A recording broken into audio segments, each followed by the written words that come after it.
¿Cómo se siente apretar el gatillo y ver caer una fila de enemigos en un solo segundo?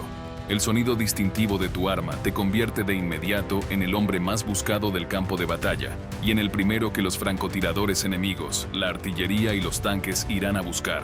De vez en cuando, recibirás órdenes realmente perturbadoras de tus comandantes, órdenes que te perseguirán durante el resto de tu vida o que directamente te llevarán al colapso mental. Hoy hablamos sobre la aterradora vida de las tripulaciones de ametralladoras alemanas durante la Segunda Guerra Mundial, que operaban el arma automática más temida en la guerra moderna. Comencemos con esto. Cuando hablamos de las armas más temidas de la Segunda Guerra Mundial, nada causaba más escalofríos en la espina dorsal de los soldados aliados como el sonido característico de una ametralladora alemana MG-42, especialmente cuando debían atacar su posición. Los estadounidenses a menudo se burlaban de las armas enemigas, poniéndoles apodos como bomba idiota o golpeador de puertas, para referirse a un cañón antitanque incapaz de penetrar sus tanques. Sin embargo, la Sierra de Hitler, apodo de la MG-42, una de las dos ametralladoras principales de Alemania durante la guerra, no tenía nada de graciosa. Aunque pueda sonar exagerado, disparar 1200 balas por minuto podía literalmente cortar a un hombre por la mitad en solo un segundo, y alguien desafortunado tuvo que confirmar esa brutalidad. Para entender mejor, retrocedamos un momento. Hablemos de cómo operaban las tripulaciones de ametralladoras alemanas y por qué era una experiencia aterradora tanto para los que disparaban como para los que se encontraban al otro lado del gatillo. Algunos detalles te sorprenderán. Cuando Alemania reconstruía su máquina militar en secreto tras la Primera Guerra Mundial, necesitaban con urgencia modernizar su poder de fuego. La vieja MG-08, una monstruosa arma refrigerada por agua, pesaba 40 kilogramos, lo que no era nada ideal para las rápidas tácticas de Blitzkrieg que Hitler tenía en mente. Los ingenieros alemanes crearon entonces la MG-13, reduciendo el peso a solo 13 kilogramos, pero su pequeño cargador de 25 cartuchos se vaciaba en tan solo 2 segundos y medio, tiempo insuficiente para recargar antes de quedar expuesto.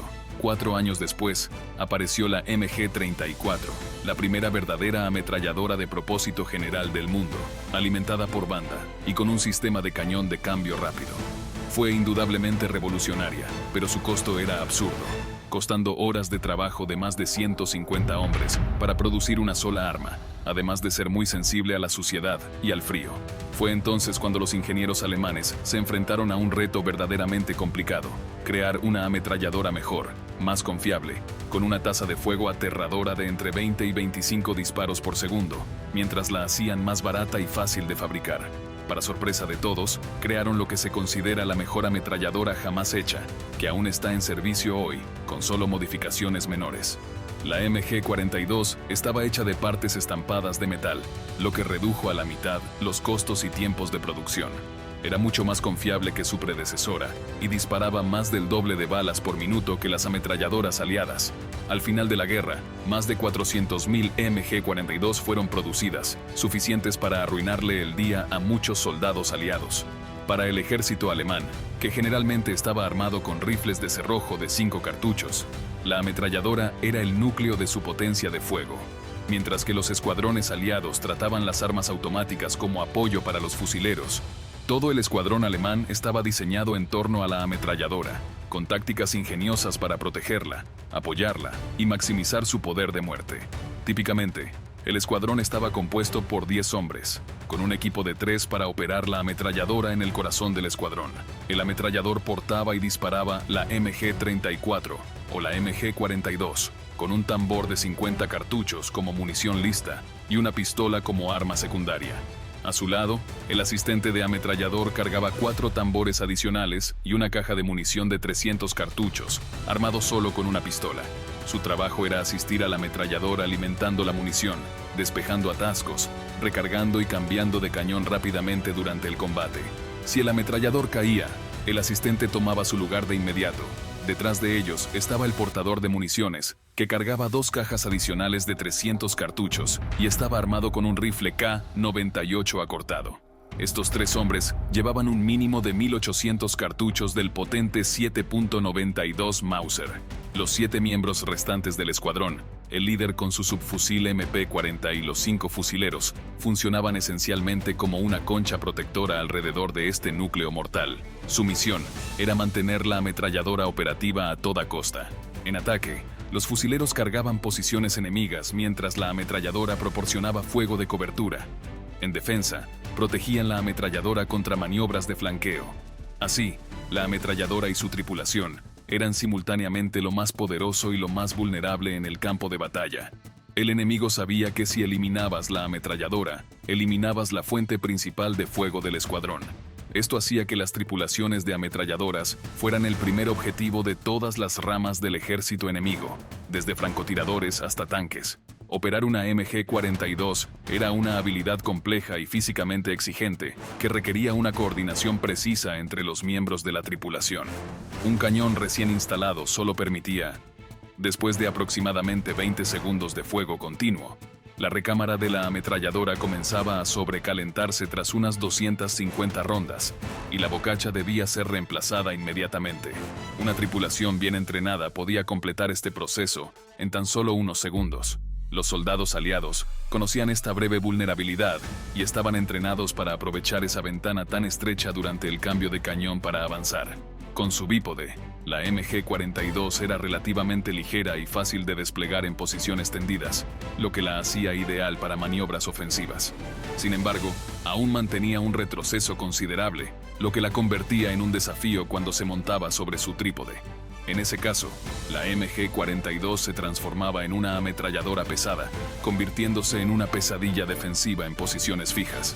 El trípode Lafette contaba con un mecanismo incorporado que movía automáticamente la ametralladora en un patrón predeterminado de barrido durante el fuego. Este era, de hecho, uno de los aspectos más ingeniosos de las ametralladoras alemanas. Utilizando el trípode y su óptica, podían disparar muy cerca del suelo con una precisión asombrosa, incluso a largas distancias. Podían incluso atar un hilo al gatillo y disparar remotamente desde una posición de cobertura usando ese mecanismo. Lo que separaba a los ametralladores de los demás soldados de combate no era solo su arma, sino la carga psicológica que llevaban, y esto se debía a un par de razones. La primera, mientras un rifle podía matar a una docena de enemigos durante una batalla, un ametrallador podía acabar con cientos de vidas en minutos. Tomemos, por ejemplo, al sargento Hinrich, un ametrallador alemán estacionado en la playa de Omaha durante el día D. En un solo día, disparó aproximadamente 13.000 rondas y fue responsable de la muerte de cientos, si no miles, de soldados aliados. ¿Cómo procesa la mente humana un nivel tan aterrador de carnicería? La respuesta es, a menudo, que no lo procesa. Existen numerosos informes de ametralladores alemanes sufriendo colapsos psicológicos severos después de las batallas, especialmente en el frente oriental, donde los ataques en oleadas humanas por parte de los soviéticos implicaban disparar contra masas de soldados hasta que la ametralladora se sobrecalentara o se quedara sin munición. Ni siquiera podemos imaginar la imagen que tenían ante sus ojos. Sin embargo, esa imagen, no importa lo aterradora que fuera, era en realidad lo más fácil de comprender. Estabas disparando contra soldados que avanzaban hacia ti con el mismo propósito: matarte. Al fin y al cabo, era una guerra. Pero de vez en cuando, las ametralladoras alemanas y, por supuesto, sus operadores, se veían involucrados en lo que se podría llamar trabajos oscuros en los territorios ocupados. A veces, eran utilizados como una herramienta de terror y control, desplegados en operaciones represivas contra movimientos de resistencia y, especialmente, contra poblaciones civiles. Uno de los ejemplos más perturbadores ocurrió en la Yugoslavia ocupada, donde aproximadamente 2.700 civiles fueron ejecutados como represalia por los ataques de la resistencia y la captura de toda una compañía de infantería alemana. Los generales alemanes, furiosos, implementaron una famosa directiva en la que por cada soldado alemán muerto, se ejecutarían 100 civiles y por cada soldado herido, 50. Rápidamente hicieron los cálculos. Tras 10 alemanes muertos y 26 heridos en este incidente en particular, agruparon a los habitantes locales de Kovac y ordenaron a los ametralladores hacer su trabajo. Grupo tras grupo, lo hicieron durante 7 largas horas. Un soldado alemán se negó a participar en esta orden y fue ejecutado en el acto por su oficial al mando. Para los ametralladores asignados a estas llamadas operaciones, el costo psicológico era indescriptible. Muchos, comprensiblemente, quedaron marcados y aterrados de por vida por lo que tuvieron que hacer. Volviendo al campo de batalla, ese distintivo ruido de tela rasgada que le dio su apodo de sierra era, de alguna manera, una maldición para las tripulaciones. Aunque ciertamente aterrorizaba al enemigo, También revelaba la posición del tirador después de tan solo unos disparos, lo que hacía que todo el frente se centrara en ellos. Debido a esto, las tripulaciones debían cambiar frecuentemente de posición durante el combate para sobrevivir, pero en posiciones defensivas, donde no tenías dónde ir y serías ejecutado por tu comandante si intentabas retirarte sin autorización. Esto conducía a tasas astronómicas de bajas entre las tripulaciones de ametralladoras. Otro aspecto aterrador de ser un ametrallador alemán era el conocimiento de lo que probablemente sucedería si eras capturado. Los soldados aliados, que acababan de ver cómo caían sus compañeros por docenas, no se dedicaban a repartir cigarrillos y apretones de mano a las tripulaciones capturadas, así que muchas veces preferían luchar hasta el final. El diseño tanto de la MG-34 como de la MG-42 fue tan efectivo que influyó en casi todas las ametralladoras modernas que siguieron. De hecho, el arma sigue en servicio hoy en día bajo el nombre de MG-3, con solo mejoras menores y adaptada para munición de la OTAN. Los estadounidenses, que observaron el aterrador poder de fuego de la MG-42 a lo largo de la guerra, quedaron tan impresionados que intentaron realizar una ingeniería inversa de las MG-42 capturadas, creando el prototipo T-24, pero no pudieron acercarse ni un poco a este monstruo de ingeniería alemana. Eventualmente, incorporaron elementos de su diseño en la posterior ametralladora M60, que se haría famosa durante la Guerra de Vietnam. El ametrallador alemán estaba empujado a una existencia paradójica. Poseía un poder destructivo inmenso, pero al mismo tiempo era vulnerable, infligiendo terror, mientras a menudo se sentía aterrorizado él mismo.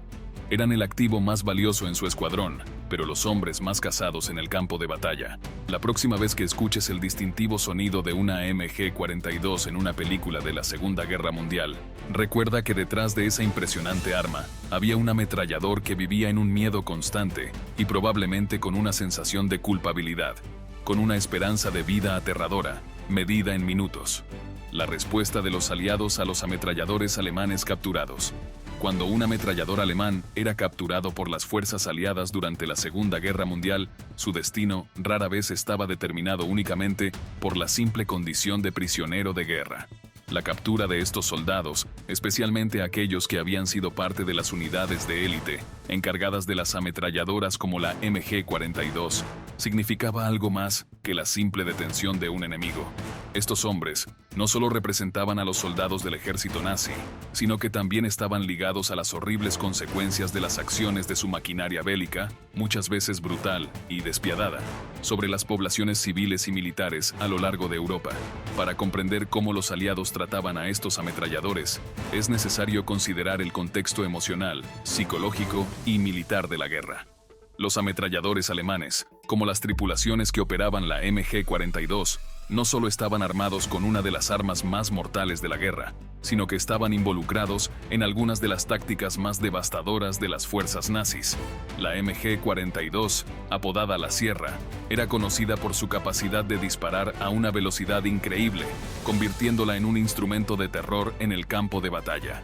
En particular, los ametralladores estaban expuestos a situaciones en las que no solo cometían actos de violencia, sino que, en muchos casos, también se veían atrapados en las dinámicas deshumanizantes que la guerra imponía. El trato inmediato tras la captura. La primera reacción de los aliados al capturar a los ametralladores alemanes variaba según la situación, el contexto y la unidad que realizaba la captura. En algunos casos, especialmente cuando los ametralladores alemanes eran capturados en el fragor de una batalla, el trato inicial podía ser frío y agresivo. Los soldados aliados, que habían sufrido terribles bajas debido a las acciones de la artillería alemana, veían a los ametralladores no solo como enemigos, sino como los responsables directos de gran parte de sus pérdidas. La furia y el resentimiento que los soldados aliados sentían por las tácticas brutales de la Wehrmacht en el campo de batalla podían llevar a actitudes hostiles hacia los prisioneros. La captura de un ametrallador alemán no siempre estaba seguida por un trato digno de un prisionero de guerra, como lo dictaban las normas internacionales. Las tensiones en el frente de batalla, donde las emociones estaban al límite y el odio hacia el enemigo era palpable, llevaban a los prisioneros a menudo a ser objeto de humillación o violencia inmediata. Si el prisionero era identificado como un miembro de una unidad de las SS o una unidad conocida por sus crímenes de guerra, las cosas se volvían aún más tensas. En estos casos, no era raro que el prisionero fuera tratado con especial dureza. Las fuerzas aliadas no estaban dispuestas a permitir que aquellos que representaban el aparato de terror nazi pudieran salirse fácilmente de las consecuencias de sus actos. El tratamiento como criminales de guerra. A lo largo de la guerra, muchos prisioneros de guerra alemanes fueron considerados más que simples soldados del ejército nazi.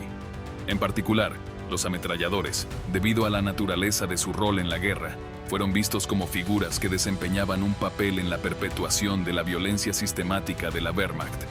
La responsabilidad de estos soldados no se limitaba solo a ser combatientes, sino que estaba directamente asociada con las atrocidades que las tropas alemanas cometían en los territorios ocupados.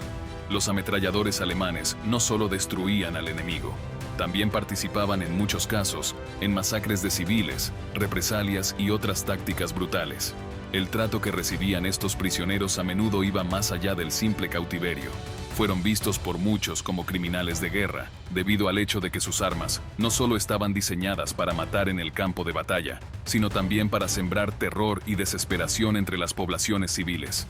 Muchos ametralladores que operaban las MG-42 o cualquier otra arma de alto calibre eran considerados responsables de las devastadoras ofensivas contra ciudades y pueblos, donde la violencia se desplegaba sin piedad alguna.